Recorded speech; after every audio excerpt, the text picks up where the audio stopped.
Estamos hablando acerca de aprender a conocer la voz de Dios. Acuérdese que lo más esencial para un creyente es aprender a conocer la voz de Dios. ¿Y por qué me río?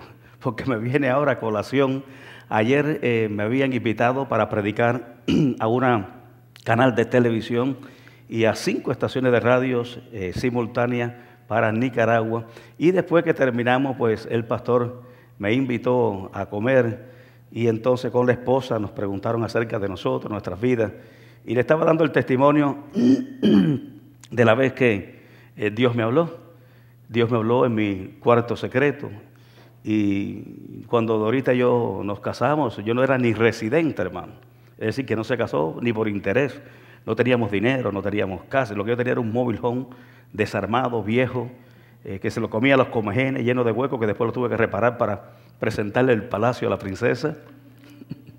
Pero cuando me casé con ella, estábamos en unas grandes necesidades. No teníamos dinero, un solo plato para comer, una cuchara para ella, una para mí. Así cosas, así como esa cuando hay necesidades, ¿no? Y entonces, dentro de toda esa situación que estábamos viviendo tan deprimente, en mi cuarto secreto Dios me habla y me dice: búscate una casa porque te la voy a entregar. Y yo, como conozco la voz de Dios, doy un grito. Digo: Dora, el Señor me habló. Y díceme Dora, y Dora, acuérdese que Dora se convirtió conmigo, ella es mi hija espiritual. Y Dora llevaba conmigo, llevaba en el Evangelio como un promedio de unos cuantos años, pocos años. Dígole: Dios me dijo que nos buscáramos una casa, Dora. Dice: ¿qué? Que Dios me dijo que nos buscáramos una casa. Dice: pero ¿cómo nos vamos a buscar una casa, papi, si tú no tienes crédito, no tenemos dinero, no tienes cuenta, no tenemos nada? ¿Sabes lo que me dijo? Bájate de esa nube, me dijo. Digo: pero Dios me lo dijo. Y yo tenía un grupo de hermanos que ellos sabían que cuando yo digo Dios me dijo, ellos sabían que yo no estaba jugando con esas cosas. Dios me dijo, y le dije a unos hermanos: oye, tú sabes que Dios me dijo que me va a dar una casa. ¿Qué te parece si vamos este domingo, después que salgamos de la iglesia, a buscar casa? Y dicen los hermanos: Dios te habló. Sí, Dios me lo dijo. Bueno, y como 2 o 3 hermanos, 2 familias, y Dorita y yo, buscando casa por Miami Lake, por todas estas áreas de aquí, casas. Y cada vez que llevaba una que me veían, ya tú sabes, con mi saco y con mi corbata, el saco de Goodwill. Y hay veces que hasta el saco era más grande que yo. Y cuando me vieron que llegaba a esas oficinas, tú sabes, elegante, con mi saco de Goodwill, de las tiendas de esas de donaciones, me decían: no, este hombre es un hombre adinerado, este hombre tiene dinero, muchacho. Y no teníamos, como decimos por allá por mi país, ni donde amarrar las chivas. Y recuerdo que llegamos a un área después de varias semanas buscando y vimos una casa que nos gustó. Me dieron el brochure, que usted sabe, de los modelos que hay allí, y yo escogí más grande. Tomé a Dorita por las manos y puse los pies sobre aquel lugar y dije: Señor, tú me dijiste a mí de que tú me ibas a entregar una casa. Esta es la casa, Señor, que mi esposa y yo anhelamos. Y Padre, tu palabra dice que todo lo que pise la planta de los pies será nuestro. La tomamos y nos apropiamos de ella con las manos de la fe en el nombre de Jesús. Dije: bueno, ya, caso cerrado. Bajé para la oficina y la mujer me dice: Señor Tecado, ¿qué le pareció a los modelos? Dile: no, todo muy lindo, precioso. Dice: ¿me le gustó alguno? Dile: sí, este que está aquí. Óyeme, ustedes tienen buen gusto, cogió el más grande de todo. Digo: sí. Dice: bueno, ¿y qué te parece? ¿Estás listo para comprarla? Digo: yo sí. Digo: claro que sí. Me siento delante de la mujer, de la oficinista, la que estaba haciendo los trámites para comprar casa, a la Keira de aquel tiempo. Y empieza a hacerme preguntas y dice: bueno, sus datos, por favor, empieza a llenarme papeles, Rolando Delgado, todos los datos míos, todos los, la dirección donde vive, etcétera. Dice: ¿cuenta de banco? Dile: ninguna. Dice: no tienes cuenta de banco. Pero tienes cuenta de cheque, ¿verdad? Dile: no, tampoco. Dice: pero tienes Credit Card, ¿verdad? Dile: no, tampoco. Se me queda así mirando. Dice: Señor, ¿pero usted vino a comprar una casa? Dígole: sí, yo mirándole así a los ojos, bien serio. Dígole: sí, yo vine a comprar una casa. Y los amigos míos que creían en mí, uno sentado por acá, el otro por acá, y Dorita al lado mío, aquí en la mesa. La gente me miraba así. Había más gente esperando para hablar con la mujer. Y díceme: pero usted no tiene crédito, usted no tiene cuenta de banco, usted no tiene dinero. ¿Cómo usted va a comprar una casa? Dígole: es que Dios me dijo que me iba a regalar una casa. Se me queda así mirando. Dice, ¿y Dios no le dijo que las casas se compran con dinero? Y me quedo así mirando, y cuando salgo para afuera dice, mira, vamos a hacer algo, Señor. Cuando usted esté listo y usted tenga todas las cosas resueltas, usted viene y entonces vamos a hablar. Mira cuánta gente tengo ahí, yo no puedo perder el tiempo. La muchacha se puso brava conmigo. Y salimos para afuera, dice Dorita, te lo dije. Qué vergüenza, papi. Entonces yo me quedo así mirando, quedo a Dorita a los ojos y dile, pero Dios me dijo que me iba a dar una casa. Entonces los hermanos que iban conmigo, dice, ¿verdad, hermano Rolando? Que el Señor te lo dijo. Dígole, sí, mi hermano, Dios me lo dijo, que me dará una casa. Y llegué a mi casa, me metí en mi cuarto allí, lugar que yo había separado en el trailer con puerta y todo. Ese era mi lugar secreto donde yo buscaba el rostro del Señor. Y para mí ese era mi lugar oculto, mi lugar sagrado. Y me tiré en el piso y empecé a llorar y a llorar. Y yo le dije, Dios, qué vergüenza. Quedé avergonzado delante de mis hermanos, la gente que creen en mí. Quedé avergonzado delante de mi esposa que está comenzando en las cosas del Evangelio.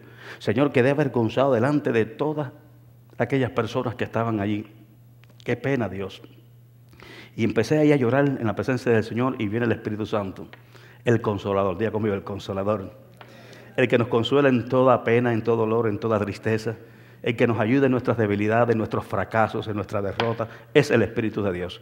Por eso es la necesidad de orar cuando estamos pasando por ese tipo de proceso. Viene el Espíritu Santo y me dice, Rolando, la palabra del Señor dice que en el que en Él cree no será avergonzado. Oh, mi alma alaba a Dios. Entonces te conviene creer para que no seas avergonzado. Te conviene creer. Entonces cada vez que Dorita me decía, papi, qué pena, le decía, dice la palabra del Señor que el que en Él cree no será avergonzado. Y los hermanos, ¿te acuerdas, hermano? Qué pena. No, el que en Él cree no será avergonzado. ¿Te acuerdas aquella día? Los que en Él cree no serán avergonzados. Y hasta el día de hoy, cada vez que veo una situación, digo, para el que cree en Él no será avergonzado. A los pocos tiempos, y esto es porque estamos hablando de la necesidad de escuchar la voz de Dios. Si yo hubiera hecho caso a mi esposa y me hubiera enfocado en la vergüenza, me hubiera enfocado en el fracaso, me hubiera enfocado en ese estado emocional que yo, pues ese choque emocional que yo experimenté en ese momento, estuviera todavía viviendo en el tráiler viejo que cuando me casé con Dorita, o probablemente ya el huracán me hubiera llevado con tráiler y todo el mundo, hermano. Pero seguí manteniendo la fe y confesando lo que Dios me había dicho. En que en Él cree no será avergonzado. El que en Él cree, no tengo dinero, pero el que en Él cree no será avergonzado. Y eso me ha servido como una bandera para toda mi vida. Cada vez que he pasado por un momento difícil, levanto la bandera y digo, en el que en Él cree no será avergonzado. Amén. Y todo lo que Dios permite es con un propósito. Si aparentemente tú crees que queda avergonzado, nunca quedará avergonzado. Dios va a utilizar eso para cosas mejores en tu vida. Y eso fue lo que pasó conmigo. Al poco tiempo, dice una persona, ¿quieres trabajar conmigo? Dile, no, yo estaba trabajando en un lugar donde llevaba 12 años de supervisor. Estaba tranquilo, estaba conforme, estaba en mi zona de confort. No me interesaba ningún otro trabajo, estaba ahí tranquilo. Ganaba poco, pero era un trabajo, tú sabes, que tenía ahí permanente, sin ningún tipo de problema. Me querían en aquel lugar, supervisor de un condominio de 600 apartamentos. Estaba bien, para mí estaba bien. Pero díceme el hombre, un judío americano, muy rico, de mucho dinero, que vivía en el penthouse. Había comprado 2 apartamentos de esos condominios y en el penthouse había abierto la pared y allá arriba, medio penthouse era de él. Pero era dueño de varios shopping centers aquí en la ciudad de Miami. Y me dice, ¿quieres trabajar conmigo? Y ahí comenzó todo, hermano. Comencé a trabajar con él, fui a ver un trabajo que me ofreció, le di un precio alto, me lo bajé un poquito, me lo dio y ahí comenzó mi historia. Después ese mismo hombre me consiguió aquí en Bell Harbor, con salida al mar, edificios que valen hoy millones de dólares cada apartamento. Y me consiguió ese contrato, me consiguió otro más y otro más. Y un hombre que no tenía ni un centavo, en pocos meses, hermano, en 6 meses, ya yo estaba facturando casi cerca de $500,000. Al poco tiempo, aquello fue aumentando y aumentando y aumentando, y llegamos casi a facturar cerca de $1 millón al año, mi esposa y yo. Un día, Este hombre me llama, yo no tenía crédito, estaba edificando, ¿sabes? Levantando nuevamente mis créditos, etcétera, y me llama a su casa por el radio. Subo, vivía así frente al mar, me siento, dice, ven acá, siéntate aquí conmigo. Estaba leyendo el Daily News, periódico, ahí mirándose el mar, dice, tírate aquí al lado mío. Y me empieza a hacer preguntas. Yo tenía las llaves de su casa, me quería como si fuera un hijo. Yo tenía las llaves de su carro cuando él estaba fuera de la ciudad. Yo entraba a los cuartos, a todo. Dorita era el que recogía y le ordenaba su casa y se la limpiaba. Y teníamos esa conexión, teníamos, tú sabes, había cierta conexión y cierta, pues, consideración desde ambas partes. Y recuerdo que dice, ¿dónde tú estás viviendo, Rolando? Porque él construía villas. Le estoy diciendo esto porque quizás alguna persona en este día tiene una necesidad imperiosa, tiene una necesidad urgente, y si algo necesitamos para poder desconectarnos de esa situación y poder entonces llegar al plan y propósito del cual Dios quiere establecer en nosotros, es escuchando la voz de Dios. Alguien necesita en este día escuchar la voz de Dios, para que puedas desconectarte de todo eso que circula alrededor de nosotros, que nos controla los pensamientos, las emociones y la voluntad y no nos deja avanzar. Necesitamos desconectarnos por un momento, conectarnos con la presencia de Dios para que Él nos diga lo que es bueno. Él nos va a enseñar lo que es bueno. Él va a ordenar nuestros pasos. Él va a determinar lo que nosotros vamos a hacer. Acuérdate que por Jehová son ordenados los pasos del hombre. No trates de ordenar tu vida por ti mismo porque no vas a poder. Acuérdate que el que ordenó la tierra cuando estaba desordenada y vacía fue Dios. Y el único que lo puede hacer en tu vida de la igual manera que lo hizo al principio de la creación es Dios. Por eso te dio el Espíritu Santo. El mismo Espíritu que estaba sobre la faz de la tierra ordenando todo lo que Dios hablaba y determinaba por su voluntad, es el mismo Espíritu Santo que está hoy en tu vida ordenando por la voluntad de Dios el plan y propósito por lo cual tú fuiste creado. La conclusión fue que cuando el hombre vendía villas y él quería ofrecerme una de ellas a buen precio, etcétera, y cuando él me pregunta dónde tú vives, yo le digo que vivo en un mobile home. Dice, eso no es para ti, Rolando. ¿Cómo que tú vives en un mobile home? Digo, sí, es terrible. Cada vez que llego a mi casa, el calor, tú sabes, el calor de la Florida, el sol de la Florida, por eso le llaman la ciudad del sol. Cuando ese sol intenso coge esa lata del tráiler, pues yo llego ahí, eso es un horno allá adentro, tengo que abrir las ventanas y poner el aire acondicionado, etcétera, para que eso se disipe y entonces podamos entrar.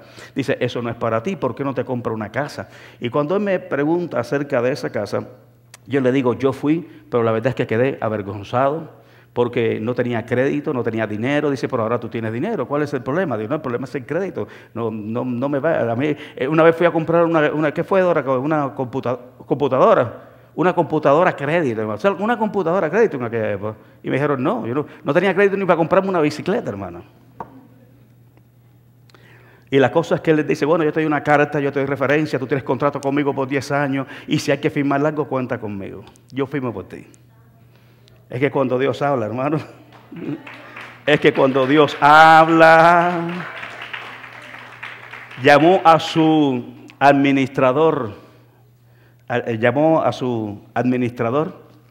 todo lo que tenía que ver con el administrativo, de todo lo que tenía que ver con sus tiendas y sus cosas. Y dice, Brian, ven acá, necesito que vengas acá. Y nos vamos a ver en el cuarto de conferencia del edificio. Y cuando llega al cuarto de conferencia del edificio, dice, ¿te acuerdas de Rolando? Y dice, claro, si Rolando trabaja con nosotros. Dice, bueno, Rolando quiere comprar una casa. Dorita, Dorita le gusta la casa, están de acuerdo por comprarla, pero yo quiero que tú vayas para ver si la casa que están dando no lo están estafando y el precio está bueno. Y va Brian allá y dice, pero quiero que vaya ahora mismo ve y cuando regresen nos llama. Va para allá Brian, mira la casa, trae el brochure, dice, no, Rolando está comprando una casa tremenda y el precio súper buenísimo. Dice, ¿tú la quieres, Rolando? Dice, yo la quiero.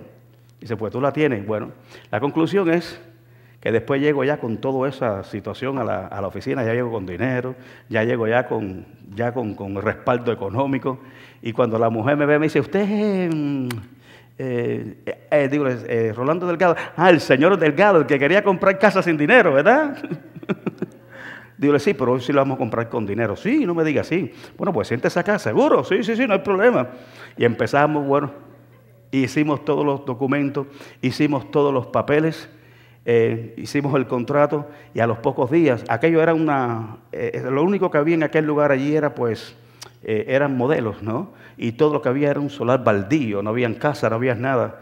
y a los pocos días, después que hice el contrato, que di el 20% para comenzar la obra, porque me iban a construir mi casa, a mi gusto. Esa casa la estrenamos nosotros. Y a los pocos días, cuando vuelvo nuevamente a la oficina para ver cómo iba el progreso de la casa, había un cartel así cuadrado, un vano, con un palo que decía: futura casa del señor Rolando Delgado. Y todo eso yo lo tengo guardado en video, en VHS de aquella época. Y le digo esto porque si algo necesitamos, y es la casa, para que tengan claro, es la casa donde vivimos hasta el día de hoy. Porque Dios lo dijo, Dios lo habló, yo le creí. Cuando todo el mundo se burló, cuando aún mi esposa ni creyó, aún los amigos que estaban al lado mío dudaron, me preguntaron: ¿Dios te lo dijo de verdad? Yo le dije: sí, Dios me lo dijo. Entonces, hoy es la prueba de lo que Dios habla. Por eso es la importancia de aprender a conocer la voz de Dios. Necesitamos que nuestros oídos se vuelvan pues hábiles para discernir en un momento rápido, determinado, lo que es y lo que no es de Dios. Por eso es que muchas personas viven fuera de la voluntad de Dios. Andan por sus emociones, andan por sus impulsos, andan independientemente de su propia voluntad. Esto es lo que voy a hacer, porque esto es lo que yo quiero. Y se pone. Yo me podía haber puesto bravo con Dios e independizarme de Dios en ese momento. Mira la vergüenza que me hiciste pasar, Dios. ¿Sí o no? Me sentía avergonzado, me hiciste quedar mal. Y yo pudiera hacerle así, levantar mis cañones contra Dios.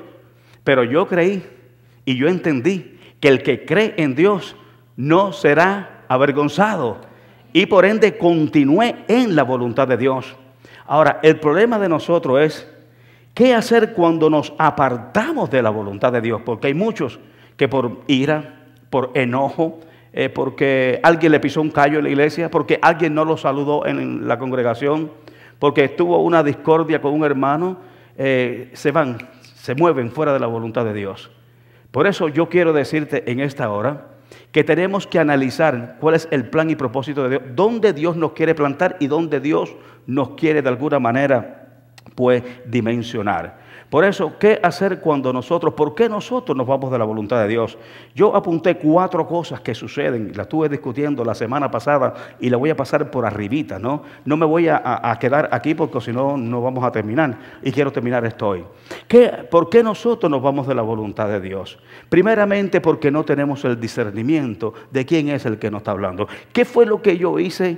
Lo primero, ¿cuál fue la prioridad que yo le di a esta situación? Llegar a mi casa y ¿qué? Y orar. Buscar el rostro del Señor. Buscar la voluntad de Dios. ¿Qué fue lo que hizo Josafat cuando una coalición de ejércitos que eran como la arena del mar venían para poseer su reino? ¿Qué fue lo que hizo Josafat? El rey Josafat. El rey Josafat lo que hizo fue que se metió en la presencia del Señor. Dice que tuvo temor porque el temor es humano. Todos los que estamos aquí, que digan, todos tenemos temores. Usted ve que viene un bus sobre usted y usted enseguida, usted tiene temor. Ve que viene un huracán que va a pasar por la Florida y usted tiene ciertos temores, ¿verdad? Y qué bueno, porque el temor nos hace ser precavidos, nos hace tomar precauciones.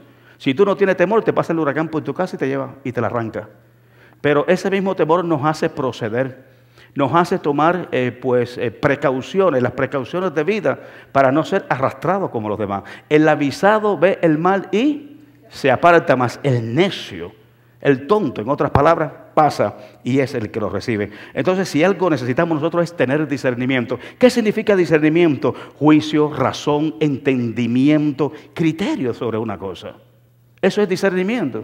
Tener el entendimiento claro, tener razón sobre una cosa, criterio sobre algo. Entonces, muchas veces no tenemos el discernimiento y aprendimos por la palabra del Señor porque nos falta madurez espiritual. ¿Por qué no tenemos madurez espiritual? Porque necesitamos relacionarnos con Dios.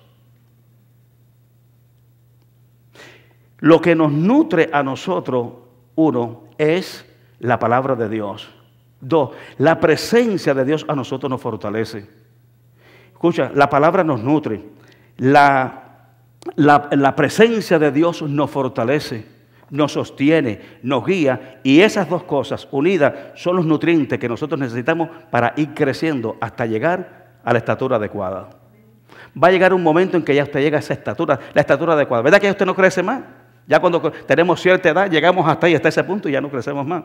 ¿Por qué? Porque llegamos a la estatura adecuada. La estatura adecuada para nosotros no es 5'3", ni es 6 pies, se llama Jesucristo. Esa es la medida, ese es el modelo para todos los creyentes. Y voy a recitar rápidamente, no me quiero quedar aquí porque esto fue lo que explicamos toda la semana pasada y de lo contrario si me mantengo aquí, pero vamos a pasar a otras enseñanzas. Dice Hebreos 5:13, y todo aquel que participa de la leche es inexperto. Tenemos que dejar la lechita, los que participan de la lechita son los niños. Somos inexpertos ¿qué? En la palabra de justicia. ¿Por qué? Dice, porque es niño. 14, pero el alimento sólido, sólido significa duro, consistente. Amén. Dice, es para los que han alcanzado madurez, para los que por el uso, escucha, el uso, tienen los sentidos ejercitados. El que tiene razón y entendimiento de lo que es malo, amén. Porque hay veces que dice la Biblia que a lo malo le llamamos bueno. ¿Por qué es que a lo malo le llamamos bueno y a lo bueno le llamamos malo? ¿Por falta de? ¿Por falta de qué? Vamos a decirlo bien antes, por falta de discernimiento, que es lo que nos da juicio, razón, entendimiento, criterio. Amén. Ahora, el otro punto es apresurarnos a tomar decisiones sin tener en cuenta a Dios. Quiero que sepa que todos los hombres que trataron de vivir independientes de Dios fueron al fracaso. Jesús lo dijo, nada podemos hacer sin su presencia. Ahora, muchas veces por apresurarnos, ¿verdad? Apresurarnos a tomar decisiones sin tener en cuenta a Dios. Busca Proverbios, por favor. Proverbios capítulo 21, versículo 15. Paciente, no te impaciente, aunque te turbe los sentimientos, aunque se te turbe los pensamientos, aunque tus emociones pues estén turbadas. No tomes decisiones jamás en la vida en esa condición. Jamás. Cuando eso suceda, tienes que buscar el consejo de Dios. Métate, vete a la presencia de Dios y mira a ver lo que Dios quiere que tú hagas.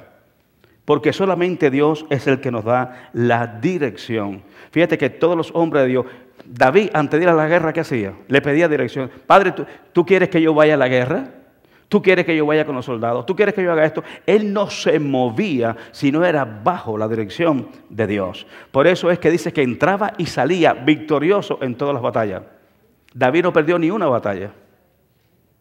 La única batalla que perdió David fue la batalla de la distracción.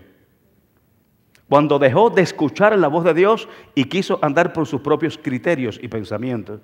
Pero mientras él escuchó a Dios y se regía por la voluntad de Dios, nunca tuvo un fracaso. Por eso mira lo que dice aquí, capítulo 22 del libro de Proverbios, 21, 5. ¿Qué dice ahí? Los pensamientos del diligente ciertamente tienden a la abundancia. ¿Los pensamientos de quién? Del diligente. Mas todo el que se apresura alocadamente, de cierto, va a la pobreza. El que se apresura, ¿cómo? Es decir, que cualquier determinación que tú tomes alocadamente no te va a dar nunca buenos resultados. Por eso decía pacientemente el salmista, pacientemente esperé a Jehová. Y estaba pasando por los momentos más difíciles de su vida. Estaba en una tembladera donde se lo estaba tragando poco a poco. Lo llamaba el pozo de la desesperación. ¿Te imaginas tú? En el pozo de la desesperación y la paciencia. La paciencia es un fruto del Espíritu que tienen todos aquellos que hemos nacido de nuevo. Que aunque estemos desesperados, ¿qué fue lo que dijo el apóstol Pablo? Angustiado, pero se mantenía firme en sus convicciones. Derribado pero no destruido. Es decir, que podemos pasar por situaciones en nuestras vidas que algunas veces nos sacuden, nos mueven el piso, pero en esa condición nosotros nos mantenemos en pie. Lo que nos mantiene en pie en esa situación son nuestras convicciones. ¿Qué usted cree, que el apóstol Pablo no se enfermaba?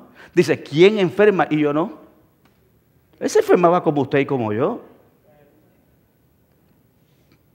Es decir, que era un ser humano de carne y hueso como usted y como yo. pero sus convicciones las tenía bien profundas y arraigadas en Dios. Por eso él mismo fue el que dijo, nadie puede poner otro fundamento que el que está establecido, el cual es Jesucristo. Él mismo fue el que le dijo a la iglesia de Éfeso, a fin de que arraigado y cimentado en su amor seamos plenamente capaces de comprender con todos los santos cuál es la altura, la anchura, la profundidad y el amor de Dios que excede a todo conocimiento para ser lleno de la plenitud de Dios. Fue el mismo que dijo, ¿quién nos podrá apartar del amor de Cristo? Y muchas veces esas palabras, ¿sabe de dónde las dijo? Desde la cárcel. ¿Quién nos podrá apartar del amor de Cristo? Ni hambre, ni desnudez, ni la muerte, ni la vida, ni ángel, ni principado, ni lo presente, ni lo porvenir, ni ninguna cosa creada nos puede apartar del amor de Dios, que es en Cristo Jesús, Señor nuestro. Amén. Entonces, tenemos que antes tomar alocadamente una determinación, buscar la voluntad de Dios.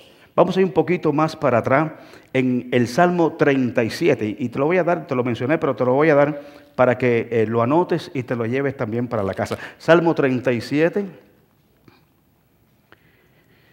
versículo 23. ¿Qué dice ahí? ¿Por quién? Ni por su pastor, ni por su esposo, ni por su esposa, ni la opinión de los hombres. ¿Qué dice ahí? Por Jehová, diga, por Jehová, vamos a decir conmigo, por Dios son ordenados mis pasos. Y cuando por Dios son ordenados nuestros pasos, entonces Él aprueba lo que hacemos. ¿Por qué tú crees que Dios aprueba nuestros caminos? ¿Por qué usted cree que Dios aprueba nuestros caminos? Porque Él fue el que ordenó nuestros pasos. Acuérdese que pasos significan decisiones que nosotros tomamos. Pasos significa la determinación y la decisión que yo voy a tomar con mi vida. Por ejemplo, ahora mismo tú estás en una encrucijada y lo primero que tú dices, deja ver cuál es el paso que yo voy a dar.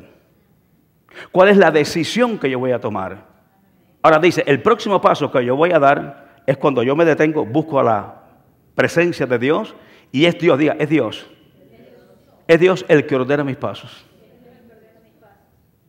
Y como Él es el que ordena mis pasos, es Él mismo que aprueba mi camino. Porque hay caminos que al hombre le parecen rectos, mas su fin es camino de muerte. Aleluya. Fue Abacú el que dijo, es Dios el que me ciñe de poder y el que hace perfectos mis caminos y el que me da pie como de sierva y sobre mis alturas me hace andar. Qué poderoso está eso. Uno, es Dios el que me ciñe de y el que hace perfectos mis caminos. ¿Cómo lo hace? O sea, decisiones perfectas, determinaciones perfectas. Dios te ciñe de poder para que aunque tú veas que hay una nebulosa delante de ti, te ciñe de poder para que tú atravieses la nebulosa y coges el camino aunque no te parezca recto. Es Dios el que te ciñe de poder y el que hace perfecto tu camino. Imagínate cuando le dijo Dios a Moisés, vamos, atraviesa el mar. Ese camino no es muy perfecto. Andar por el desierto tampoco. Caminar sobre las aguas, ese camino no, yo no creo que eso sea muy conveniente.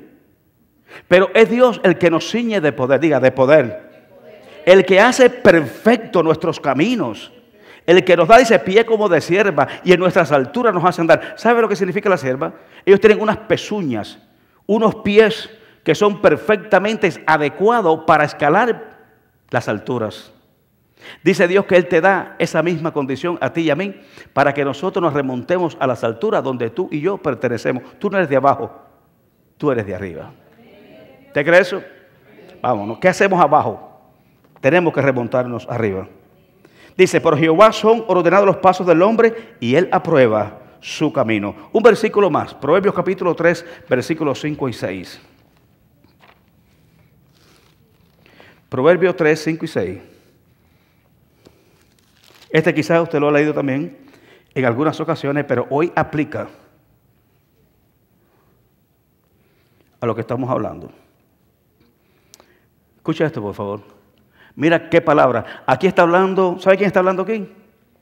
el hombre más sabio que existió sobre la tierra. Cuando usted quiera buscar una palabra de sabiduría o alguien que le dé una palabra sabia para tomar decisiones, venga aquí. Venga aquí. Por eso es que le llaman libro de sabiduría. Aquí está hablando el hombre más sabio que existió sobre la tierra.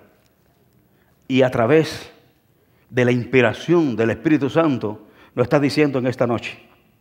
Fíate de Jehová de todo tu corazón. ¿Qué está diciendo ahí? Confía en Jehová de todo tu corazón. Es decir, que tú no confías en Dios con reservas en tu corazón. Cuando dice de todo tu corazón es que no tengas reserva. ¿Qué significa reserva? Dudas. Hay personas que confían en otras personas pero con reservas. ¿Sí o no? Porque tienes dudas de esa persona. Dios no te va a fallar. Dios no te va a traicionar. Si en alguien debemos de confiar y cederle toda nuestra vida sin ningún tipo de duda o de incredulidad, es a Dios. Fíate de Jehová de todo, escucha, de todo tu corazón. Y no te apoyes en tu propia prudencia, en lo que tú crees, en lo que tú piensas, en lo que tú crees que es bueno, en lo que a ti te parece que es bueno. Dice, no te apoyes en eso, en lo que tú crees que es factible, en lo que te parece que es un buen partido, en lo que te parece que es una buena oportunidad. No te apoyes en eso. No te apoyes en tu propia prudencia. 6. Reconócelo en todos tus caminos y Él enderezará tus veredas. Oh, esto está poderoso. Yo no sé si usted escuchó lo que te dijo Dios aquí en esta noche. Reconócelo en todas tus decisiones. Acuérdense que camino son decisiones, son determinaciones que yo tomo con mi vida.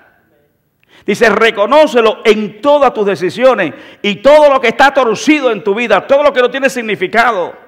Dice, Él lo va a enderezar. Él lo va a poner en orden. ¿Por qué? Porque por Dios son ordenados los pasos del hombre y Él aprueba nuestros caminos. ¿Quiere orden en tu casa? Ponga a Dios en el centro de tu hogar. Porque si Jehová no edifica la casa, en vano se esfuerzan los edificadores. ¿Quieres ver una familia floreciente? Pon a Dios en el centro de tu familia. Por eso dijo el apóstol Pablo, de quien toma nombre toda familia en el cielo y en la tierra. ¡Wow! Tu familia tiene que tener la cobertura espiritual en cada uno de los integrantes de tu casa. Y el encargado no es solamente el pastor. Aquí yo te doy una palabra un día, pero usted es el encargado en su casa de mantenerla todos los días. Instruye al niño en sus caminos. Y aun cuando fuere viejo, nunca más se apartará de ella. El instructor es usted. Esta palabra que yo te digo hoy, se lo dijo Dios allí en Deuteronomio al pueblo de Israel. Todos los padres hebreos eran los encargados de enseñarle la palabra de Dios a sus hijos. Si fallaban en eso, se metían en problemas con Dios. Por eso decía el Shema de Israel, en Deuteronomio capítulo 6, versículo 1 en adelante. Dice, oye Israel, y amarás a Jehová tu Dios con toda tu mente, con toda tu alma y con toda tu fuerza. Y esta palabra que yo te prescribo hoy, se le enseñará a tus hijos y a los hijos de tus hijos. Estando en casa, al acostarte, al levantarte, estando en la mesa y aún cuando vayan por el camino. ¿Me escuchó eso? Que por donde quiera que nosotros transitemos y nos movamos con nuestra familia, que el centro sea Dios. Usted puede tener una reunión familiar, pero el centro de toda la reunión tiene que ser Dios. Porque si Dios no edifica la familia, no edifica la casa, en vano te estás esforzando. Puede darle muchas cosas buenas, puede tocarle muchas cosas materiales, pero nada de eso le sirve para la vida eterna. Lo que tú siembres en el ámbito espiritual es lo que lo va a formar, es el que lo va a edificar y el que le da entrada amplia al reino de los cielos. Trabaje más en el ámbito espiritual y ocúpate y desocúpate un poquito de las cosas materiales en cuanto a la familia y nuestros hijos se refiere. No quiere decir que nuestros hijos vivan como andrajosos, que vivan pidiendo. No. Tenemos que ocuparnos de nuestra familia. Porque el que no provee también para lo suyo, dice que es como un incrédulo y ha negado la fe. Pero no podemos hacer una cosa sin dejar la otra. Porque si hacemos esto y fallamos en esto, fallamos en todo. Porque sin Dios, nada somos. Padre, en el nombre de Jesús te doy gracias en esta noche por tu palabra. Pero, Señor, que lo que hemos dicho penetre en lo más profundo del corazón de tu iglesia. Que entendamos, Dios, que estamos viviendo tiempos difíciles, donde somos bombardeados por diferentes voces, diferentes áreas de nuestras vidas, ángulos. Vienen, Señor, pues dardos, palabras, voces que nos quieren sacar de la perfecta voluntad tuya. Pero hoy llevamos todo pensamiento, escucha, pensamiento cautivo a la obediencia del Señor para poder, Señor, analizar y poder percibir y tener discernimiento de lo que es tuyo y de lo que no es tuyo. Lo que no es tuyo no lo queremos, aunque parezca bueno. Aunque sea delicioso, no lo queremos, no lo aceptamos, lo echamos fuera de nuestras vidas. Nos desalineamos con el mundo, nos desalineamos con todas aquellas áreas en las cuales el enemigo nos ha estructurado y ahora, Dios mío, rompemos todo cerrojo, rompemos toda ligadura, todo impedimento y ahora a las puertas abiertas de tu perfecta voluntad entramos en tu plan y propósito para poder llegar a la meta. Te damos gracias en esta noche, Dios, por cada vida, por cada familia en que han venido a recibir de ti, en el nombre de Jesús. Amén y amén. Dios le bendiga, Dios le guarde, espero que lo que hayas recibido